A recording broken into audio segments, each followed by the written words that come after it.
சிவசங்கரா தேவனே, ஸ்ரீ சிவசங்கரா தேவனே.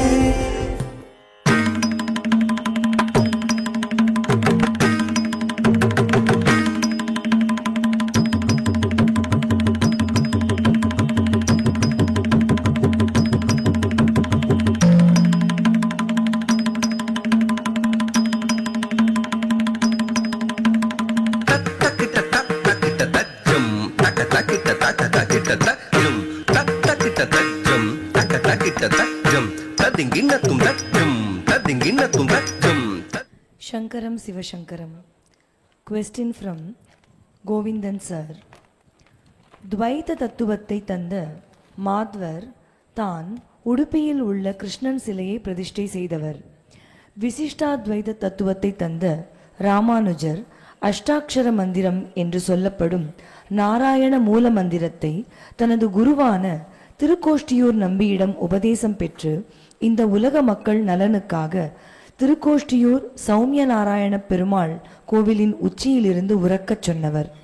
அதனால் இவர்கள் இருவருமே வைணவ சம்பிரதாயத்தை தங்கள் வாழ்வில் கடைபிடித்த வைணவர்கள் என்று வைணவம் போற்றுகிறது.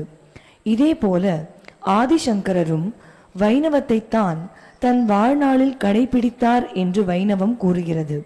இதற்கு ஆதரவாக பிரம்மசூத்திரத்துக்கு பாஷ்யம் எழுதியதால் ஆதிசங்கரர் மகாவிஷ்ணுவை சுப்ரீம் பிரம்மன் என்று ஏற்றுக்கொண்டார் என்றும், லலிதா சஹஸ்ரநாமத்திற்கு பாஷ்யம் எழுத பலமுறை அவர் முயற்சித்தும் விஷ்ணு சஹஸ்ரநாமத்திற்கு உரை எழுதத்தான் அவருக்கு உத்தரவாகியது என்றும் இந்த இரண்டு வாதங்கள் வைக்கப்படுகின்றன. இது தங்களுக்கு ஏற்புடையது தானா? ஆதிசங்கரர் பல பிரிவுகளாக இருந்த சனாதன தர்மத்தை ஷண்மதம் என்ற 6 பிரிவுகளாக ஒன்றாக்கினாலும் அவர் அதில் எந்த பிரிவை தன் வாழ்நாளில் கடைபிடித்தார்? சைவத்தையா அல்லது வைணவத்தையா?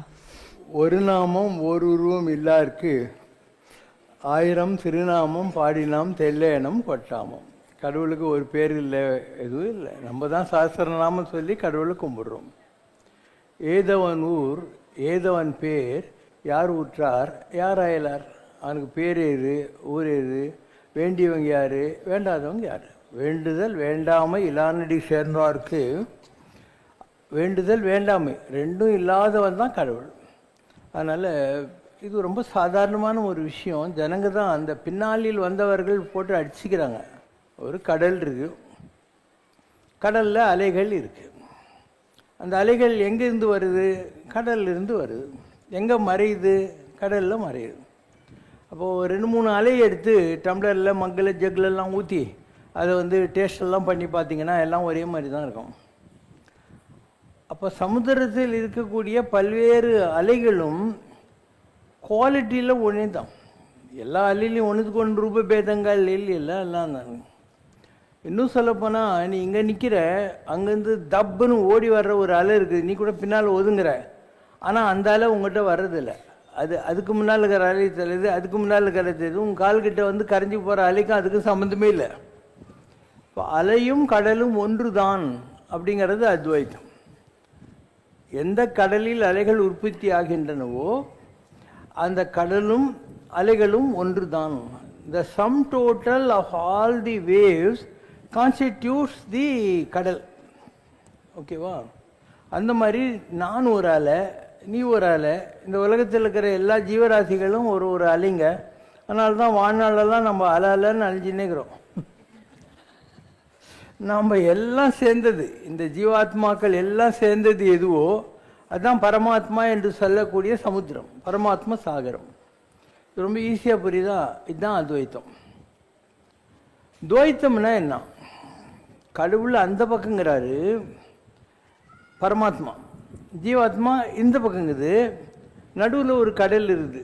அது என்ன கடல்? பிறவி பெருங்கடல். அந்த பிறவி பெருங்கடல் தான் அந்த பக்கம் இருக்கிற பரமாத்மாவையும் இந்த பக்கம் இருக்கிற ஜீவாத்மாவையும் பிரிக்கிறது. அதனால் ரெண்டும் வேறு வேறு தான். இதுதான் துவைத்தம். மத்வாச்சாரியாருடைய துவைத்தம் என்பது ஒரு கடல் இருக்குது, அது அந்த பக்கம் பரமாத்மா இந்த பக்கம் ஜீவாத்மா, ரெண்டும் வேறு வேறு தான் அப்படின்ட்டார். இதில் விசிஷ்டாத்வைதத்துக்கு வந்த ராமானுஜாச்சாரியார் ஒரு காம்ப்ரமைஸ் பண்ணார். ஆமாம் மாத்வரே, நீ சொல்கிறது கரெக்டு. நடுவில் ஒரு கரை இருக்குது, பிறவி பெருங்கடல். அதுக்கு அந்த கரையில் சாமி இருக்கார், இந்த கரையில் நாம் இருக்கோம். அது பரமாத்மா, இது ஜீவாத்மா. ஆனால் குரு இல்லை ஆச்சாரியன்னு சொல்லக்கூடிய ஒரு போட்டு இல்லை ஒரு சின்ன படகு இல்லை ஒரு கப்பல் ஏதாவது இருந்தால் இக்கரையில் இருந்து போய் நம்ம அக்கறையில் சேர்ந்துடலாம். ரெண்டும் வேறு தான். ஆனால் கடல்னு இருக்கிறது, அதை கடக்கிறதுக்கு குரு என்ற திருவடி பிடி நீயே, அதுதான் போட்டு. அப்போ பிறவி பெருங்கடல் நீந்துவர் நீந்தார், அதுக்கப்புறம் இறைவனடி சேருவார்ன்றது. இது இவருடைய விசிஷ்டாத்வைத தத்துவம். மூணும் வேற வேறங்கிற மாதிரி பார்த்தா எல்லாம் வேற வேற மாதிரி இருக்கு, ஆனால் எல்லாம் ஒன்றே தானே. அத்வைத்தம், துவைத்தம், விசிஷ்டாத்வைதம் மூணும் ஜீவாத்மாவுக்கும் பரமாத்மாவுக்கும் நடுவில் ஒரு சின்ன பேரியர் இருக்கு. அது ஒன்னேன்னு சொல்றது அத்வைத்தம், முடியாது ரெண்டும் வேறன்றது துவைத்தம். ரெண்டும் ஒருநாகிறதுக்கு ஒரு குரு இருக்கான் அப்படின்னு சொல்றது விசிஷ்டாத்வைதம். இது ரொம்ப ஈஸியாக புரியக்கூடிய பாஷை. இதுதான் வள்ளல் பெருமானார் சொல்றாரு, இக்கரை கடந்திடில் அக்கறையே. இந்த கரையில் நாம் இருக்கோம், அந்த கரையில் நடராஜர் இருக்கிறாரு. இக்கரை கடந்திடில் அக்கறையே, இனிப்பது நடராஜ சர்க்கரையே. நீ இந்த கரை கடந்து அங்கே போயிட்டீங்கன்னா அங்கே நடராஜர் இருக்கிறாரு, அதுதான் சர்க்கரை. இக்கரை கடந்திடில் அக்கறையே, இனிப்பது நடராஜ சர்க்கரையே. உலகத்தீரே உலகத்தீரே, மனிதனுக்கு வயது 100 அல்ல, நமக்கு ஆயுசு மேக்சிமம் 100. இதில் பாயில் படுத்தது, நோயில் படுத்தது, வியாதி வந்தது, அது இதெல்லாம் கழிச்சினே போனாக்கா ரொம்ப தூங்க 8 மணி நேரம் 10 மணி நேரம் டெய்லி. ஆஃபீஸுக்கு போயிட்டு 8-10 மணி நேரம். எங்கே இது நேரம்? கடவுளை கும்புறதுக்கும் கடவுளை அடையிறதுக்குமே நேரம் இல்லை. ஸோ இந்த வாதங்களாலும் விதண்டாவாதங்களாலும் ஆவது என்ன? இந்த ஆராய்ச்சிகளால் நமக்கு ஆக போகிறது என்ன இருக்குது? அதனால் நாம் என்ன பண்ணோம்? கும்பிட்டு வைக்கணும். கூடும் அன்பினில் கும்பிடலே அன்றி வீடும் வேண்டா விருப்பிலராயினார் அப்படின்னோம். கடவுளை கும்பிடணும், அவ்வளோதான். மோட்சத்தை பற்றி இப்போ என்ன கவலை இல்லையா? இது என்ன வீசாவா? நீ கையில் வாங்கி வச்சுட்டு பிளேன் பிடிச்சி கரெக்டாக போயிடுறதுக்கு அங்கெல்லாம். அதனால் இருக்கிற நேரத்தை வேஸ்ட் பண்ணாத, கடவுளோடு இணைந்து வாழ்கிற ஒரு வித்தையை கற்றுக்கொள்ளுங்கிறாங்க. காலையில் எழுறதுலேருந்து ராத்திரி தூங்குற வரைக்கும் எப்பெல்லாம் முடியுமோ அப்போல்லாம் கடவுளை நினச்சிக்கிட்டே இரு, அவ்வளோதான். நம்ம என்னெல்லாம் கடமை. ஆழ்வார் எல்லாரும் நம்ம நம்ம அப்படின்னு கடவுளுடைய பேரெல்லாம் சொல்லணும். அதுவும் தூமலர் தூபம் தூவி சுமந்தார்க்கே. இந்த நம்ம அப்படின்னு சொல்லி கடவுளை கும்பிட்றாங்க இல்லையா, அது கூட எல்லாருக்கும் புத்தி வராதான். இதுக்கு முன்பிறவிகளில் யாராவது கடவுளை கொஞ்சம் கும்பிட்டு வச்சுருந்தானா அந்த பெருங்காய வாசனை இந்த பிறவியில் கொஞ்சம் பாக்கி இருக்குமா? அதனால் தூமலர் தூபம் தூவி சுமந்தார்க்கே அப்படின்னு அர்த்தம். இப்போது உலகத்தில் கடவுள் இருக்கிறது உண்மை, நீ இருக்கிறது உண்மை. நம்ம எல்லாரும் சேர்ந்தது தான் பரமாத்மா, நம்ம எல்லாரும் ஜீவாத்மாக்கள். அதை அடையிறதுக்கான பல்வேறு வழிமுறைகள் வந்தன. நீ இப்போ கேளம்பாக்கம் வரணும், கேளம்பாக்கத்துக்கு நீ ஓஎம்ஆரில் வரலாம், ஈசிஆரில் வரலாம், மாமல்லபுரத்துலேருந்து வரலாம், இந்த பக்கம் திருவள்ளூர் இந்த ரூட்டில் இருந்து வரலாம், இந்த ரூட்டில் வரலாம். ஒரு 10 ரூட்டு இருக்குது கேளம்பாக்கம் சேர்றதுக்கு. நீ இந்த ரோட்டில் வரணுன்னா கூட வண்டலூர் ரோட்டில் அங்கே இன்னும் ஒரு ஹோட்டல் இருக்குது, அதுலேருந்து ஒரு சந்து குறுக்கா மாம்பாக்கம் வழியாக வந்துடுது. இன்னொன்று வண்டலூர் பிரிட்ஜுக்கு வந்து கேட்டேன். அதனால் நீ வர வேண்டியது கேளம்பாக்கத்துக்கு வந்துரு. உப்புமா சாப்பிட்டு என்ன கொடுத்தாங்க? தோசை உப்புமா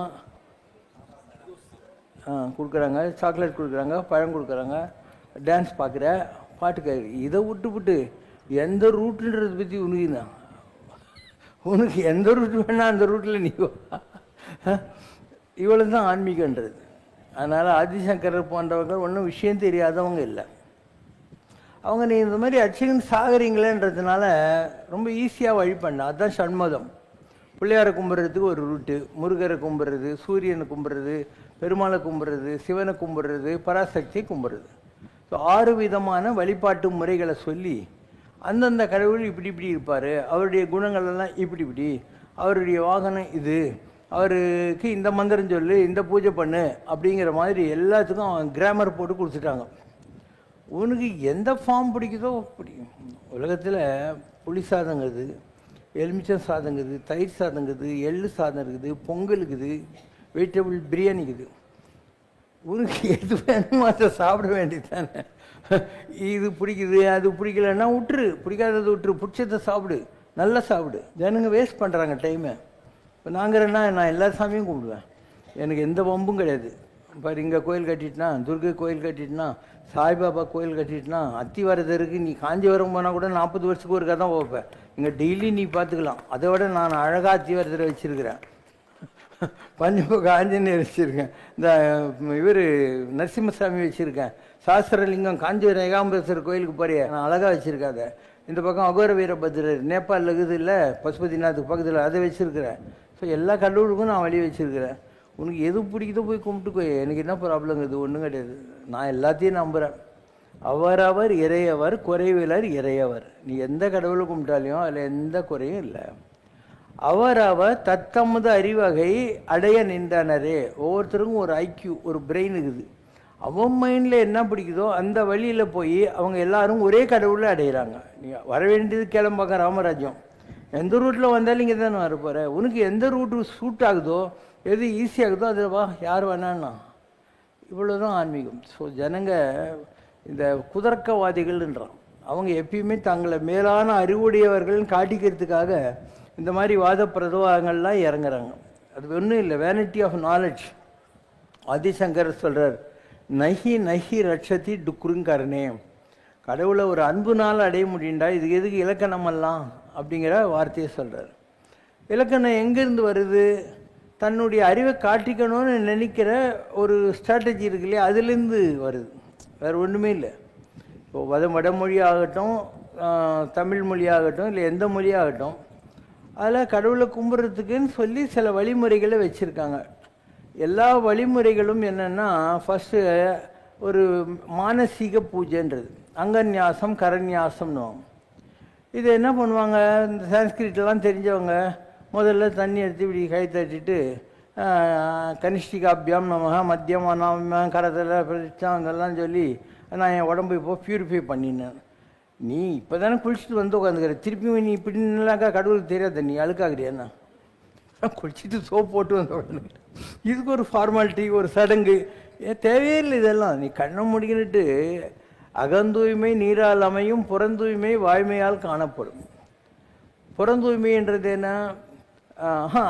அகந்தூய்மை வாய்மையால் அமையும், புறந்தூய்மை நீரால் காணப்படும். அது குளிக்கணும் லைபாய் சோப்பெல்லாம் போட்டு. இது ஒன்றுமே இல்லை, மனசுக்குள்ளே மனம் மொழி மெய்களால் நீ எதை நினைக்கிறியோ அது பேசு, என்ன பேசினியோ அந்த மாதிரி நடந்துக்கோ வாழ்க்கையில், அவ்வளோதான். இதை தவிர பெரிய வழிபாடு ஒன்றும் கிடையவே கிடையாது. ப்ரேயர்னு ஒன்று இருக்குது, ப்ரேயர்ஃபுல்னஸ்ன்னு ஒன்று இருக்குது. ப்ரேயர்ன்றது ஏதோ ஒரு மடி வேஸ்ட் கட்டின்னு துண்டை போத்தின்னு விபூதி பட்டெல்லாம் போட்டுன்னு சாமிக்கிட்ட போய் நின்றுட்டு ஆஹா ஊகன்னு ஊதுவத்தி கற்பூரம் இதெல்லாம் பண்ணுறது. ப்ரேயர்ஃபுல்னஸ்ன்றது காத்தாலேருந்து ராத்திரி வரைக்கும் சாமி கூட மைண்டில் குடும்பமே நடத்துறது. காலையில் எழுந்திரிச்ச உடனே கடவுளை நினை, பல் விளக்கிறியா குளிக்கிறியா கடவுளை நினை, டிஃபன் சாப்பிட்றியா இதுதான் நீ இன்னைக்கு இட்லி சாப்பிடு நாளைக்கு தோசை இருக்குன்னு சொல்லு. எல்லாம் நீ இப்போ ரோட்டில் போகிற போது பிச்சைக்காரனை பார்த்தியானா அதான் நீ கும்பிட்ற சாமின்னு சொல்லி அவனுக்கு ஒரு புற பிஸ்கெட் வாங்கி கொடுத்துரு. ஆஃபீஸுக்கு போகிற எவனோ ஒருத்த வந்து டை சூட் கோட் வச்சுன்னு ஒரு பிரிஸ் கேஸ் வச்சு நெக்ஸ்ட் மீட்டிங்கணுவான். நீ நினைக்க நம்ம கும்பிட்ற கடவுள் இந்த வேஷத்தில் வந்துக்கிறான்டா இன்றைக்கி, நம்ம ஒழுங்காக வியாபாரம் பண்ணலாம், அவனை ஃப்ராட் பண்ணக்கூடாதுன்னு நினைன். ஸோ எல்லாம் அப்பா அம்மாவை பார்த்தாக்கா சிவப்பம் பார்வதின்னு நினச்சிக்கோ, உன் பொண்டாட்டிக்கு பார்த்தாக்கா இதுதான் புனிதவதியார், அவங்க கணவனை திருத்தின அந்த இந்த மாம்பழா கதையெல்லாம் இருக்குது இல்லையா, அது இந்த அம்மா தான் நினச்சிக்கோ. கிருஷ்ணரை பார்த்தா ஃப்ரெண்டுன்னு நினச்சிக்கோ, முருகரை பார்த்தாக்கா உன்னுடைய குருன்னு நினச்சிக்கோ. உன் பாவனை தான், உனக்கு எந்த ஒரு ஃபார்ம் பிடிக்குதோ ஒவ்வொரு ரிலேஷன்ஷிப்பில் நீ அதே கடவுளை கும்பிடலாம். அதனால் இந்த ரூப பேதங்கள் இதெல்லாம் எப்படி வருதுன்னு சொன்னால் உன்னுடைய போன ஜென்மத்து வாசனைகளால் வருது. இது முன்பிறவியில் நீ ஏதாவது கும்பிட்டு இருப்பு இல்லையா, அதனுடைய அந்த பெருங்காய டப்பா வாசனைன்னுவாங்க இல்லையா, அது உங்கள்கிட்ட கொஞ்சம் இருக்குது. அதனால் உனக்கு அந்த மாதிரி ஒரு ஃபார்ம் போகுது, ஒரு காரணம். ரெண்டாவது என்ன, உன் ஜாதகம். நீ பிறக்கிற போது 9 ஓட்டை இருக்குது உடம்புல, அதில் 9 கிரகங்கள் உங்கள்கிட்ட கனெக்ட் பண்ணிக்குது.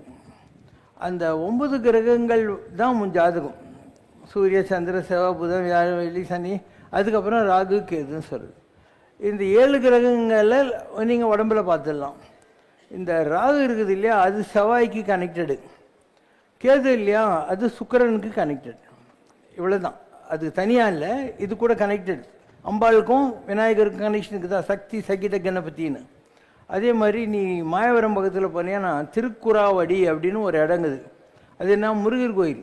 அந்த முருகர் கோயிலில் திருக்குறா அப்படின்னா என்ன, அந்த இடத்துல இந்த முருகப்பெருமானுடைய வடிவத்தில் அங்கே சாமி இருக்காருன்னு அர்த்தம்.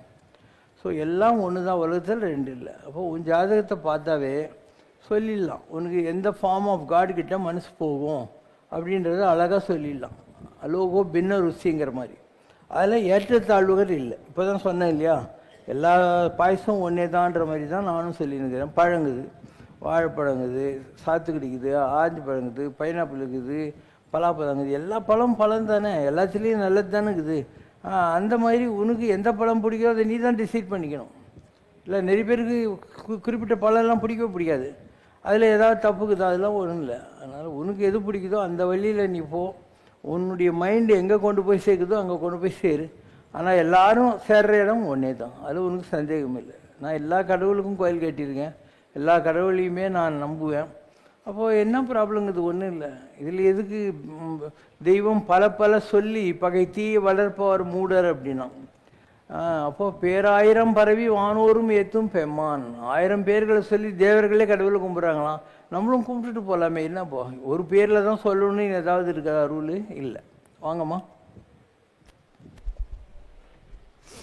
கலவை சச்சிதானந்த சுவாமிகள் தங்களுக்கு மிகச் சமீபத்தில் எழுதிய ஒரு கடிதத்தில் தங்களுடைய ஆன்மீகம் ஒரு விஞ்ஞான பூர்வமான ஆன்மீகம் என்று குறிப்பிட்டிருக்கிறார்.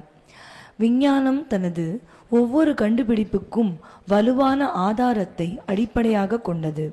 ஆனால் மெய்ஞானமோ ஆன்மீக அனுபவங்களை மட்டுமே அடிப்படையாக கொண்டது. ஆனால் மெய்ஞானம் எப்பொழுதுமே விஞ்ஞானத்தை விட மிக உயர்நிலையில் இருக்கும் தெய்வீக ஞானம் என்று தாங்கள் அடிக்கடி அருளுரைகளில் கூறியிருக்கிறீர்கள். மெய்ஞானம் கேட்கும் பல கேள்விகளுக்கு விஞ்ஞானத்தில் இன்று வரை பதில் இல்லை.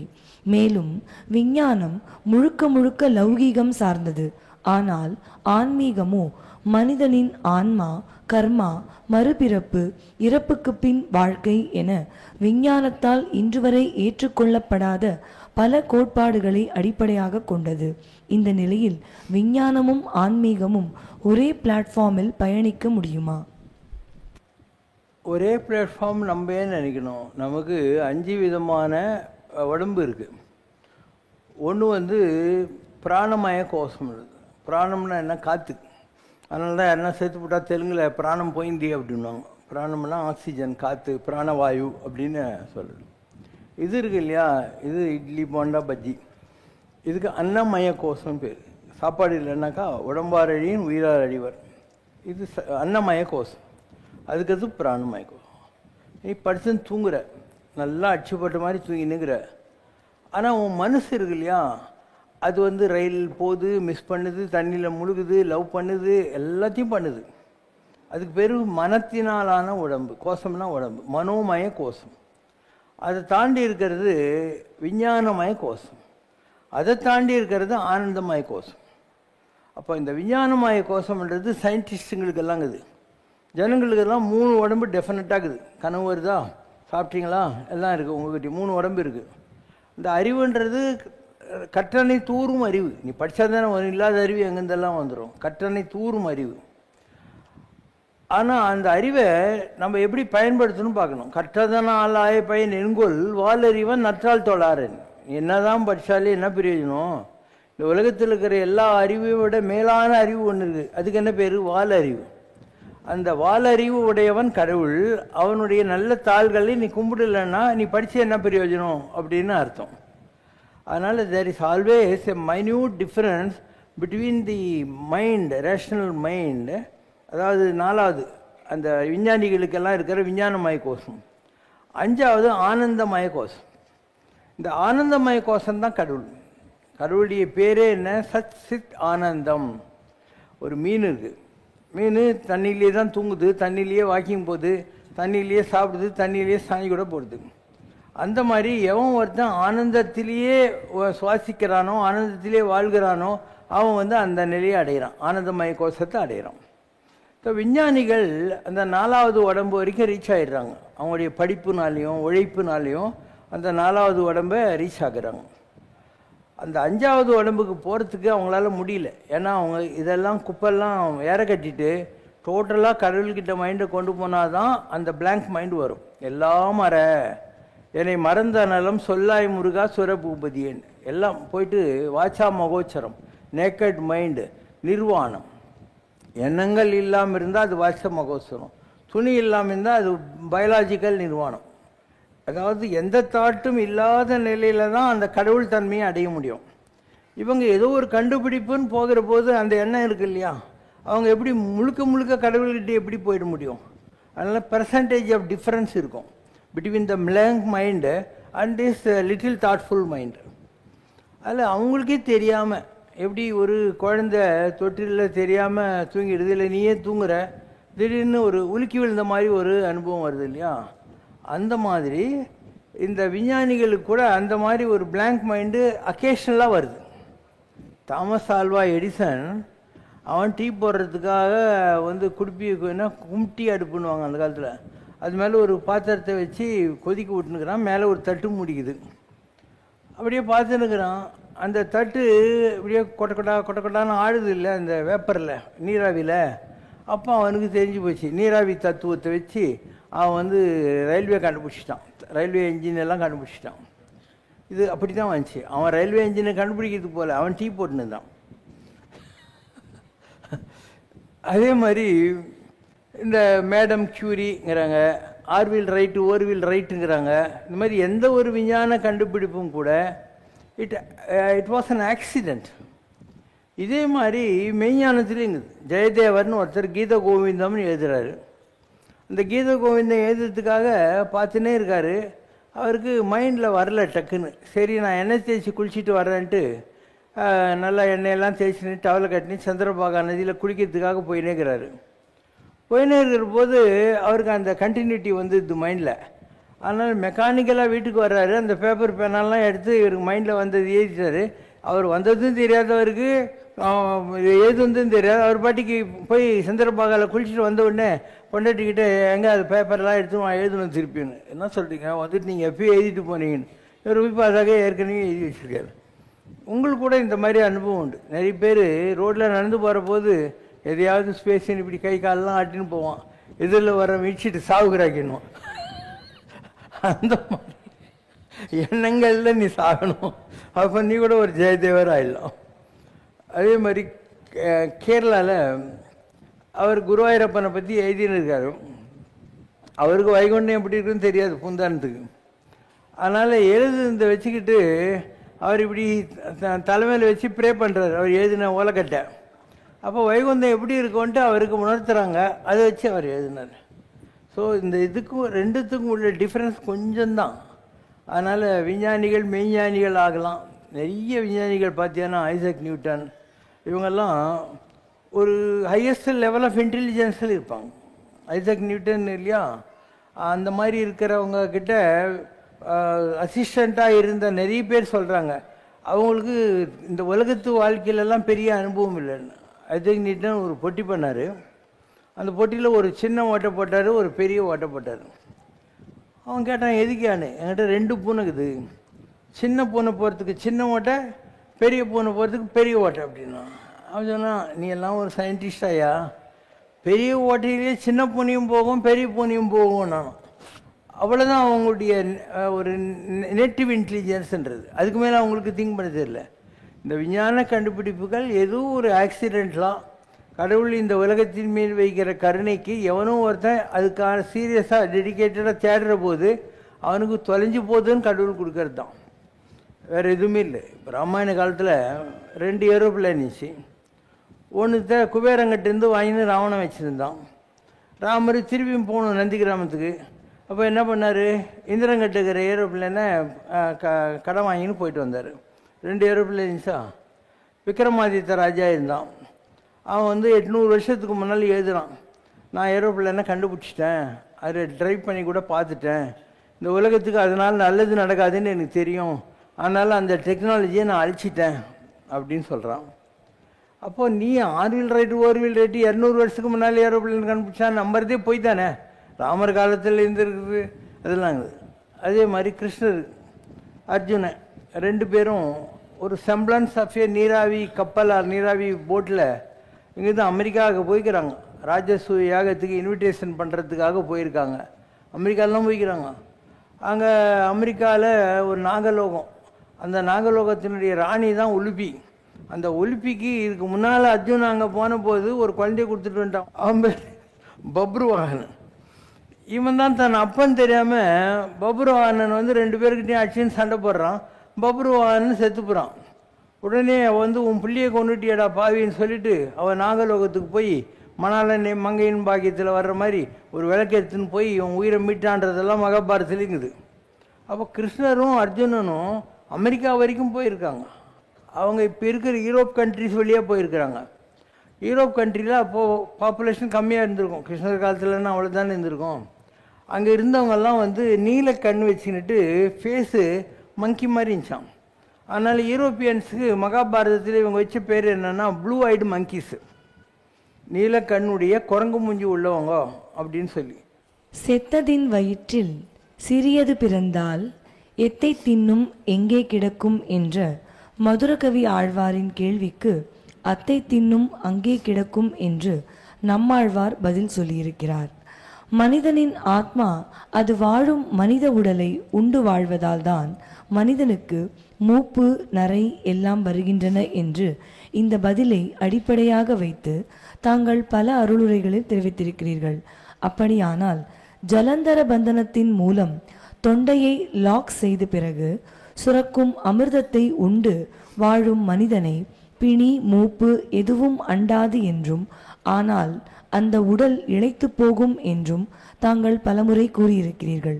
அவ்வாறு ஜலந்தர பந்தனத்தின் மூலம் உயிர் வாழும் காலகட்டத்தில் அந்த மனிதனின் ஆத்மா எதை உண்டு உயிர் வாழும்? இந்த இடம் இருக்கு இல்லையா, இதுக்கு சாஸ்திராரம்னு பேர். நீங்கள் இந்த இடம் இருக்கு இல்லையா, இதை வந்து யோகத்தில் போயிட்டு இப்படி லாக் பண்ணுவீங்க. அப்போ காற்று கீழே போகாது. இந்த இடத்துல என்ன ஆகுதுன்னா, இந்த சாஸ்திராரத்திலிருந்து ஒரு குண்டூசியில் வச்சா தேன் கொட்டும் இல்லையா, அந்த மாதிரி வருது. அதை இவங்க சாப்பிட்றாங்க. இதுக்கு உள்ள நமக்கு வந்து ஒரு உள்நாக்குன்னு ஒன்று இருக்குது. இது வெள்ளி நாக்கு, உள்ள ஒரு நாக்கு இருக்குது. அப்போ மாங்காய் பால் உண்டு மலை மேலே இருப்பாருக்கு தேங்காய் பால் எதுக்கடி குதம்பாய் தேங்காய் பால் எதுக்கடின்றாங்க. அப்போ மாங்காய் பால்ன்றது என்ன, இந்த இடம் இங்கே ஒரு மாங்காய் பிஞ்சு மாதிரி உனக்கு ஒரு பிரெயின் இருக்குது, அதில் இருந்து வர்றது இல்லையா அமிர்தம், அதுதான் மாங்காய் பால். தேங்காய் பால்னா என்ன, நீ வந்து இப்போ இதுக்கு புட்டுக்கு தொட்டுன்னு சாப்பிட்றியாது இது. அப்போ அந்த நிலைகளை அடைந்தவர்களுக்கு இதை கண்ட்ரோல் பண்ண முடியும், இல்லைன்னா பாசிபிள் இல்லை. அப்போ you don't have the normal protein, அந்த கேலரி இந்த கேலரிலாம் சொல்கிறீங்க, அதெல்லாம் இருக்காது. அமிர்தத்தில் you can sustain to survive. அதனால் உடம்பு இழைச்சே தீரும். அதில் என்ன இருக்குது, இந்த உழைக்கிறவங்க இருக்காங்க இல்லையா, ஃபேக்ட்ரி வயலில் அங்கே இங்கே, அவங்களுக்கு நல்ல சாப்பாடெல்லாம் தேவைப்படும். நம்மலாம் வந்து பிரெயின் ஒர்க்கர்ஸ், இவ்வளோலாம் நமக்கு தேவையே இல்லை. நம்ம அனாவசியமாக சாப்பிட்னே உட்காந்துக்கிறோம். ஒரு சர்தாஜி உடம்பு சரியில்லைன்னு போனான் அவன் டாக்டர்கிட்ட. டாக்டர் சொன்னார், ஒரு ஹோட்டலில் ரூம் போடு, 2 கட்டில் இருக்கணும் அப்படின்னு. நீ என்னெல்லாம் சாப்பிட்றியோ எனக்கும் கொடுக்கணுன்னாரு. சரின்னு சர்தாஜி வந்து காலையில் எழுந்திரிச்ச உடனே ஒரு 4 ஆம்லெட்டு 2 கப் டீ குடித்தானா, இந்த டாக்டர் வாங்கி பக்கத்தில் இருக்கிற பக்கெட்டில் அதை கொட்டினார். அப்புறம் ஆலு பரோட்டா சாப்பிட்டான், எல்லாம் சாப்பிட்டான். இவன் என்னெல்லாம் ஒரு நாள் பூரா சாப்பிட்றானோ அதெல்லாம் அந்த பக்கெட்டில் போட்டுனே அந்த டாக்டரு ராத்திரி 2 மூடி வச்சுட்டு அதனால தூங்கிட்டார். காத்தால் எழுந்திரிச்ச உடனே அந்த டப்பா மூடி திறந்தார். சர்தாஜியே மூக்கு பிடிச்சிட்டார், பார்த்துக்கோயேன். அவன் சொன்னாரான், இதுதான் உன் வயிற்று கண்டிஷன், இவ்வளோ சாப்பிட்டு அதுதான் வயிற்று கண்டிஷன், எனக்கு வியாதி வர்றது எப்படிதான் இருக்குன்னாரான். அதனால் நம்ம அட்டால் அளவறிந்து உண்க, அளவாக சாப்பிட்டா போகிறோம். அதுதான் வந்து வாழும் முறை அப்படிங்கிற வார்த்தையை நம்ம பெரியவங்கெல்லாம் சொல்லியிருக்காங்க. தேவையில்லாமல் சாப்பிட வேண்டியதில்லை. நமக்கெல்லாம் வந்து ஃப்ரூட்ஸ் சேலட்ஸ் அது மாதிரி லைட்டாக சாப்பிட்டா போகிறோம். உழைக்கிறவங்க நல்லா சாப்பிடணும், ஏன்னா தே ரிக்வயர் ஃபிசிக்கல் ஸ்டெமினா. அந்த மாதிரி இதெல்லாம் வந்து பெரியவங்க சொல்லி வச்சுக்கிறாங்க. திருவள்ளுவர் இதுக்கெல்லாமே பாட்டி எழுதி வச்சுக்கிறாரு, எப்படி சாப்பிடணும் எப்படி சாப்பிடக்கூடாது, எது ரைட்டு எது ராங்கு, எல்லாத்துக்கும் நம்ம பெரியவங்க சொல்லி வச்சுருக்காங்க. நம்ம என்ன பண்ணுறோம், இந்த சிஸ்டம் இஸ் கோஆப்ரேட்டிங் கட்டிடுறோம். அந்த சிஸ்டம் கோஆப்ரேட் பண்ணாமல் இன்னும் சுகர் வந்துச்சு பிளட் ப்ரெஷர் வந்துச்சு, அது வந்துச்சு, இது வந்துச்சுன்னு சொன்ன உடனே டாக்டர்கிட்ட போய் அலைஞ்சின்னு உட்காந்துக்கிறோம். இது நீ வந்து சுகருக்கு மருந்து சாப்பிட்டா பிபி எகிரிடுது, பிபிக்கு மருந்து சாப்பிட்டா சுகர் எகிரிடுது.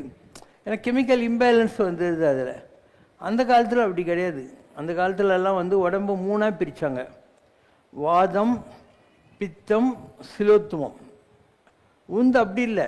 இன்றைக்கி கண்ணு டாக்டர் வேறு, மூக்கு டாக்டர் வேறு, காது டாக்டர் வேறு, தொண்டைக்கு டாக்டர் வேறு, இதில் கண்ணுக்கே வந்து ரெட்டினா ஸ்பெஷலிஸ்ட் வேறு, சாலேஸ்வரம் பார்க்குற டாக்டர் வேறு, இதுமாரி எல்லாத்துக்கும் ஸ்பெஷலிஸ்ட்லாம் வந்துட்டாங்க.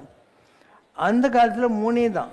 வாதம் என்னென்னா காற்று சம்மந்தப்பட்டது, அண்டு இது பித்தம்னா ஹீட்டு சம்மந்தப்பட்டது, சிலோத்துவம்னா வாட்டர் சம்மந்தப்பட்டது, கோல்டு சம்மந்தப்பட்டது. அந்த காலத்து டாக்டர் என்ன பண்ணுவாங்க, ஒன்று இப்படி பார்க்குறாங்க. பார்க்குற போது அதில் அந்த பீட்டுன்னுவாங்க, தவக்கலை குதிக்கிற மாதிரி வரும், அது வாதம். ஒரு மயில் இப்படி வேகமாக ரெக்கையை வச்சு டான்ஸ் ஆடுற மாதிரி வரும், அது ஹீட்டு சம்மந்தப்பட்டது. பாம்பு இப்படி ஊந்து போகிற மாதிரி வரும், அது தண்ணி சம்மந்தப்பட்டது. ஸோ இந்த 3 விதமாக அந்த நாடியோடைய போக்கை பார்த்து உனக்கு இதுவா அதுவான்னு பார்த்து அதுக்கு ட்ரீட் பண்ணுவாங்க. அவங்க தலையிலேருந்து கால் வரைக்கும் வாதம்னா ஒரே ட்ரீட்மெண்ட், பித்தம்னா ஒரே ட்ரீட்மெண்ட், சிலத்தும்னா ஒரே ட்ரீட்மெண்ட். இப்போ இருக்கிற மாதிரி பார்ட் ட்ரீட்மெண்ட்லாம் கிடையாது. அதனால் பெரிய சிஸ்டம்லாம் அந்த காலத்தில் இருந்தது தான். இப்போ இருக்கிறதெல்லாம் வேஸ்ட்டு. கூடிய சீக்கிரம் இந்த ஆயுர்வேதம், சித்த வைத்தியம் இதெல்லாம் திருப்பியும் வரப்போகுது உலகத்தில். இங்கிலீஷ் வைத்தியம்லாம் இல்லை. நீ யோசனை பண்ணுங்க. ஒரு 50 வருஷத்துக்கு முன்னால் பென்சிலின் தான் வந்து சர்வரோக மருந்து. இன்றைக்கி பென்சிலினை யூஸே பண்ணாதீங்கன்ட்டாங்க, ஹார்ம்ஃபுல்லுன்னு சொல்லிட்டாங்க. அப்போ காலம் மாற மாற அவங்களுடைய கண்டுபிடிப்புங்களை அவங்களே வந்து மறுதளித்து கொண்டிருக்கிறார்கள். அதெல்லாம் கரெக்ட் இல்லைங்கிற மாதிரி மாற்றிக்கினே இருக்காங்க. பழைய காலத்து சிஸ்டம் தான் ரொம்ப நல்லது. கேரளாவில் ஓரளவுக்கு அவங்க அந்த ஆயுர்வேதாவை மெயின்டைன் பண்ணுறாங்க. Question from Manish Dave. How to prepare for death? How to die peacefully? No one wants to die-ன்றது தான் உண்மை. உலகத்தில் யாருமே சாகணும்னு ஆசைப்படுறதே இல்லை. வேலை நமனும் வருவானேல் தம்பி தனையர் துணையாமோ. எமன் வர்ற போது இவன் தம்பி மச்சான் மாமன்னா விட்டா போக போகிறான், அதனால் வர்றவன் வருவான் இல்லையா. கொடுந்தொழிலாளன் கொண்டனன் குவிப்போய் மணிமேகலை. அவன் வயசானவங்களும் பார்க்கறது இல்லையா, சின்னவங்களும் பார்க்கறது இல்லையா, காத்தால பார்க்கறது இல்லையா, சாயந்தரம் பார்க்கறது இல்லையா. ரயில்வே என்ஜின் டிரைவர் எப்படி கறியை தூக்கி அந்த காலத்தில் போடுவான்ல என்ஜினில், அந்த மாதிரி இப்போ கழட்டு போனோம், சின்ன ஆண் கொண்டோம் பண்ணணும், ஒன்று தான் தூக்கி சுடுகாட்டு நெருப்பில் போட்டு நிற்கிறான். இதெல்லாம் பார்த்து கூட மனிதனே நீ திருந்தவில்லையே அப்படின்னு மணிமேகலையில் வருது. முதியோர் என்னான் இளையோர் என்னான் கொடுந்தொழிலாளன் கொன்றனன் குயிப்பைவு அழல்வாய் சுடலை தின்ன கண்டும் கொடிய தொழில் செய்கிற யமதர்மன் இந்த பிணங்களை சுடுகாட்டில் போட்டு எரிக்கிறானே, அதை பார்த்து கூட நீ இன்னும் திருந்தலையா அப்படின்னும். பட்டினத்தார் ஒரு ரோட்டில் போயின்னுக்கிறாரு, யாரும் செத்து போட்டாலும் அழுதுன்னுக்கிறாங்க எல்லோரும். பட்டினத்தாரும் அந்த பணத்து மேலே விழுந்து அழுகுறாரு. எல்லோரும் என்ன சாமி உங்களுக்கு ரொம்ப தெரிஞ்ச ஆளான்றாங்க. அதெல்லாம் இல்லைப்பா, அவர் செத்து போயிட்டாரு, நீங்கள்லாம் அழுகுறீங்க, நீங்கள் செத்து போகிறே எனக்கு தகவல் வருமோ இல்லையோ, அதனால் உங்களுக்கு சேர்த்துப்பியே அழுதுறேன்னாரான். இவ்வளோ தான் வாழ்க்கை. உலகத்தில் சாகாத யாராவது இருக்க முடியுமா? உலகத்தில் எல்லோரும் சாவாங்க ஒரு நாளைக்கு. சாவு நமக்கு வருன்றது யாரும் நம்புறதில்லை. நீ ஸ்கூட்டரில் போயின்னுக்கிற கிருஷ்ணம்பேட்டைக்கு இல்லை லைலா காலேஜ் சுடுகாட்டுக்கு ஏதோ ஒரு பணத்தை தூக்கின்னு போகிறாங்க. நீ வந்து ஸ்கூட்டரை ஒரு நிமிஷம் அந்த பணம் அப்படி போகிற வரைக்கும் வந்துட்டு அதுக்கப்புறம் இன்றைக்கி நல்ல சகுனம் அப்படின்ற. எவனும் சேர்த்தா உனக்கு நல்ல சகுனமா பாவி இல்லை. எல்லாருடைய ஆட்டிடியூட் இது தானே, எல்லாரும் இப்படி தான் நினச்சின்னுக்குறாங்க. அதனால் இது பற்றி நிறைய கதைகள்லாம் இருக்குது. ஒரு ஆள் சொன்னான், சாமி எனக்கு வாழ்க்கையில் நிம்மதியே இல்லை சாமி அப்படின்னா.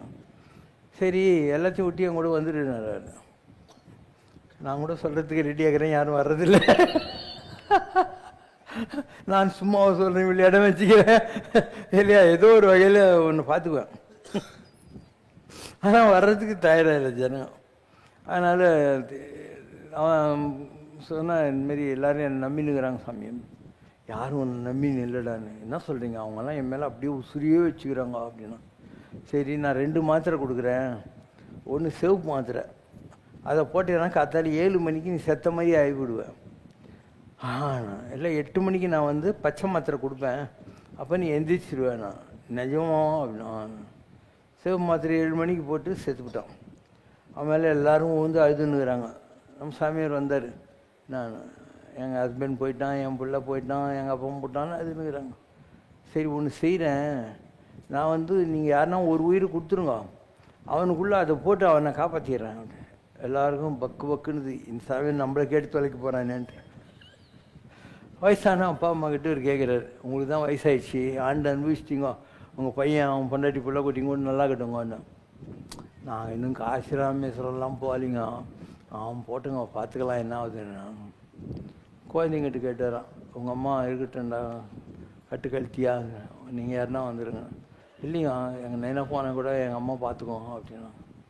ஒய்ஃப்கிட்ட, அம்மா எல்லாரை விட நீ தான் அழுகுற அப்படின்னு.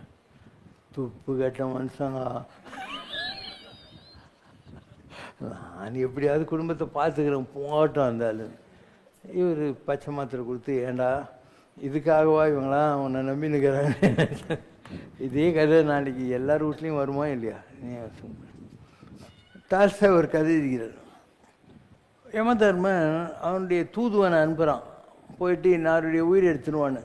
இவன் வந்து பார்த்தா அந்த அம்மாவுக்கு அப்போ தான் ஒரு குழந்தை டெலிவரி ஆகிடுது. அண்டு ஒரு வாரத்துக்குள்ளே தான் அவன் அந்த ஹஸ்பண்டை செத்துக்கிறான். இவனுக்கு ஐயோ ஹஸ்பண்டும் இல்லை, இவளும் செத்துறா, இந்த குழந்தைக்கு யார் கதி அப்படின்னு யோசனை பண்ணுறான். அதுக்குள்ளே இன்னொரு யமதூதம் வந்து இந்த பொம்பளையோட உயிர் எடுத்துன்னு போடுறான். இவன் மேலே போனவுடனே யமன் சொல்கிறான், உனக்கு தேவலோக ரகசியம் தெரில, அதனால் உன்னை தூக்கி பூமியில் போடுறான், என்றைக்கு உனக்கு தேவ ரகசியம் தெரிஞ்சா அன்றைக்கி தான் நீ மேலே வரணுன்ட்டான். இவன் குண்டு கட்ட அம்மனமாக வந்து ஒரு பார்க்கில் ஒன்றுக்கிறான். இப்போ சந்தைக்கு போயிட்டு வர ஒரு டெய்லர் வர்றாங்க. வந்து என்னடா இது யாரும் முனைக்கினுக்கிறான்ட்டு பார்க்குறான், துணி இல்லையா கண்ணங்கரின்னுக்கிறானா, தன் மேலே இந்த சால்வை கொடுத்து இதை போத்தின்னு என் கூட வாடான்றான். இவன் ஒன்றும் பேசுறதில்ல. டெய்லர் வீட்டுக்கு போன உடனே கதவு திறந்து போனாட்டி என்ன வருமானம் அப்படின்றான். ஒன்றும் இல்லை இன்னைக்கு தண்டசோரன் கதவு சாத்துற தபால். இவன் ஒரு திண்ணில் படுத்துக்கிறான். அந்த யமதர்மன் வந்து அவன் என்னது நம்ம தூதன் நடுவில் ஒரு 1 hour கழிச்சு சரி சரி வா கோட்டிக்கோ அப்படின்றான். ஒரு விருந்தாளிக்கிறான். விருந்து புறத்ததா தானுண்டர் சாவா மருந்துன்னு வேண்டர் பாட்டு அன்றுன்னா ஒரு அப்பளை கட்டி எடுத்துன்னா அடிக்க வரா. உன்னால எங்கள் 2 பேருக்கு சண்டை வரும் போலகுது. இவன் அவளை பார்க்குறான், ஒன்றும் பேசாமல் போயின்னேக்கிறான். அவள் சரி சரி வான்றான்.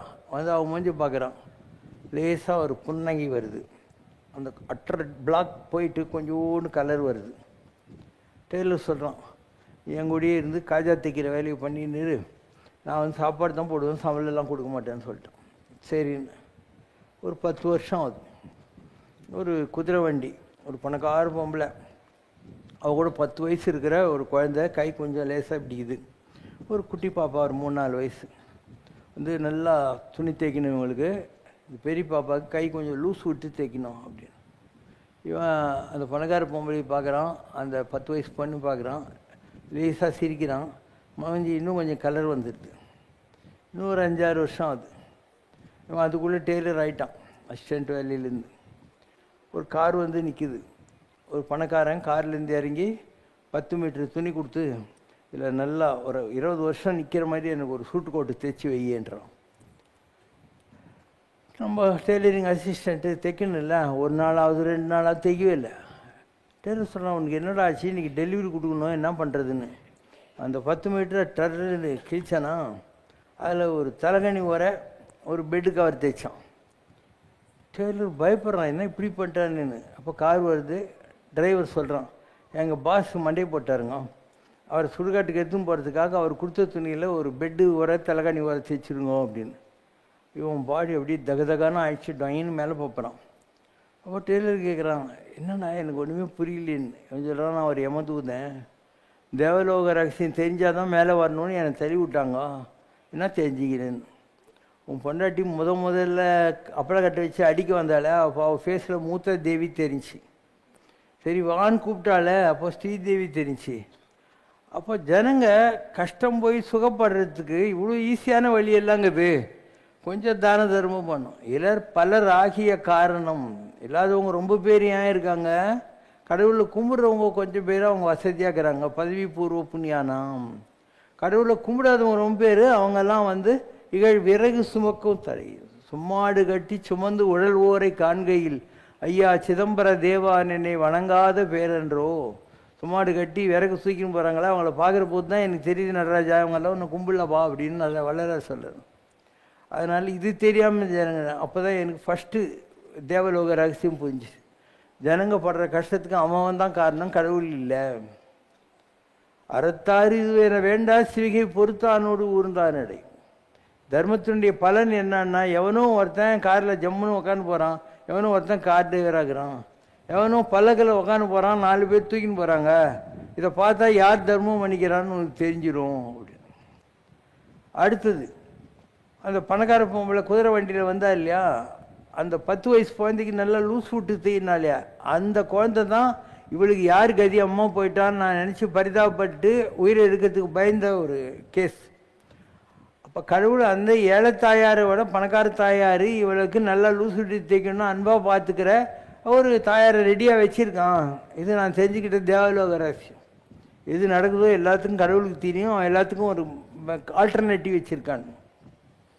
3வது 3 நாளில் சாக போகிறவன் இன்னும் 20 வருஷம் கழித்து தாங்குற மாதிரி எனக்கு போட்டு சுடுத்தின்றானே.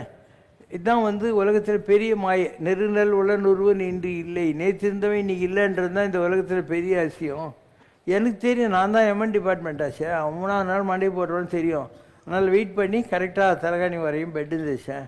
இப்போ 3 ரகசியம் எனக்கு தெரிஞ்சு போச்சு, அதனால் நான் மேலே போகிறேன் அப்படின்னா இதுதான் வாழ்க்கை. அதனால் எல்லாத்துக்கும் ஒரு பெரிய மகான்கள் கதையெல்லாம் சொல்லியிருக்காங்க. டால்ஸ்டாய் சொன்ன கதை தான் நான் சொல்கிறது.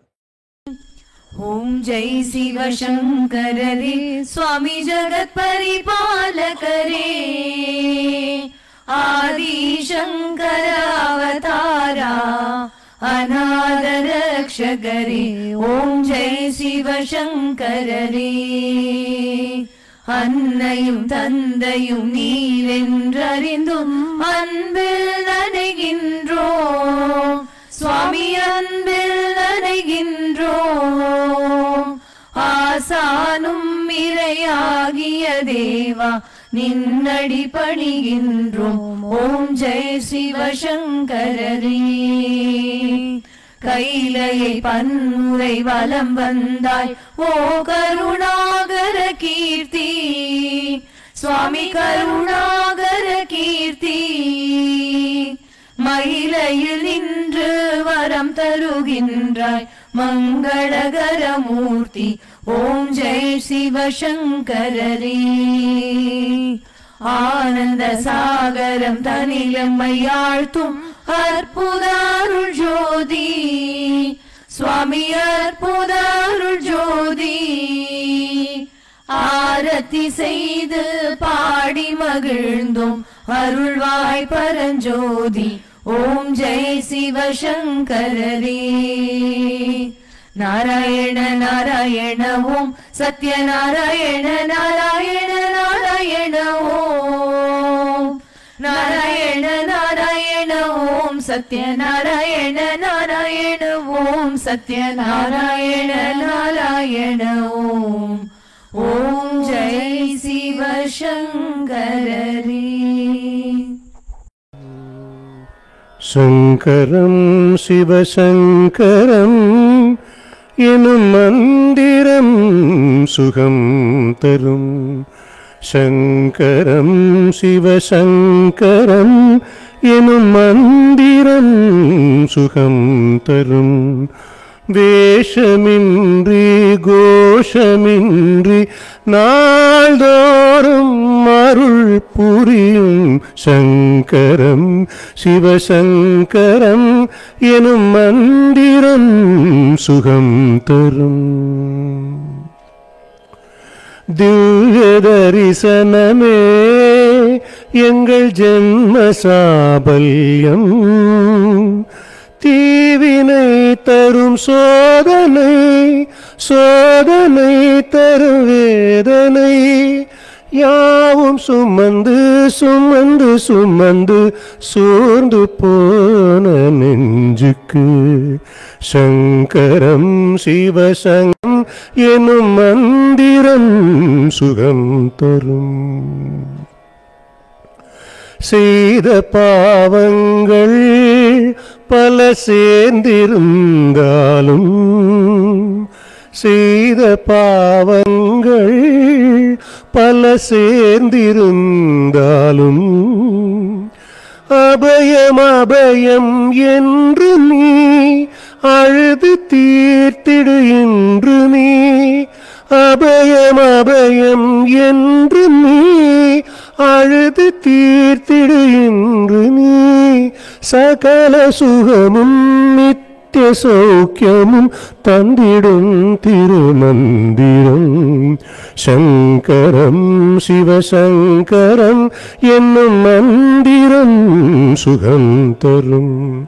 சர்வமும் சிவசங்கரம் சத்தியம் சிவசங்கரம் சாஸ்வதம் சிவசங்கரம் சங்கரம் சிவசங்கரம். சர்வமும் சிவசங்கரம் சத்தியம் சிவசங்கரம் சாஸ்வதம் சிவசங்கரம் சங்கரம் சிவசங்கரம் சங்கரம் சிவசங்கரம் சங்கரம் சிவசங்கரம்.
சம்ரக்ஷணா என்னும் சபைதனிலே வீற்றிருக்கும் சத்குருவே சமத்துவமே நிலவுகின்ற சங்கரனின் பிருந்தாவனமே சரணம் அபயம் ஐஸ்வர்யம் பகவான் பாபா அனுக்கிரகம் தன்னை தானே உணர்வதுதானே பிறந்ததன் நோக்கம் என்று அறிவாயே தன்னலமின்றி வாழ்ந்திடத்தானே பூமியிலே ஜனித்தோம் தெளிவாக மலர்பதம் பணிந்திடவே மார்க்கமுண்டு மனதில் நினைத்திடவே மோட்சமுண்டு சரணம் அபயம் ஐஸ்வர்யம் பகவான் பாபா அனுக்கிரகம் கடவுள் மாமா என்றழைத்தாலே கண்முன் தோன்றும் அற்புத ரூபம் கருணை பொங்கும் காருண்யமூர்த்தி பகவான் பாபா பதம் பணிவோமே ஆனந்த நடம் புரியும் அருட்கடலே ஆதி அந்தம் இல்லா பரம்பொருளே சரணம் அபயம் ஐஸ்வர்யம் பகவான் பாபா அனுக்கிரகம் சம்ரக்ஷணா என்னும் சபைதனிலே வீற்றிருக்கும் சத்குருவே ஸ்ரீ சத்யநாராயணம் சிவசங்கரம் ஸ்ரீ சத்யநாராயணம் செய் நித்ய பாராயணம் மனமே ஸ்ரீ சத்யநாராயணம் சர்வ பாபஹரணம் சகல சுக நிவாரணம் ஸ்ரீ சத்யநாராயணம் அன்பாலே நீராஞ்சனம் செய்து அடைவாய் நிரோமாஞ்சனம் அவன்தானே ஜகத்காரணம் உனக்கும் அருள்வாய் பரிபூரணம் ஸ்ரீ சத்யநாராயணம் சிவசங்கரம் செய் நித்ய பாராயணம் மனமே ஸ்ரீ சத்யநாராயணம் குறை ஒன்றுமில்லை மறைமூர்த்தி கண்ணா குறை ஒன்றும் இல்லை கண்ணா குறை ஒன்றுமில்லை கோவிந்தா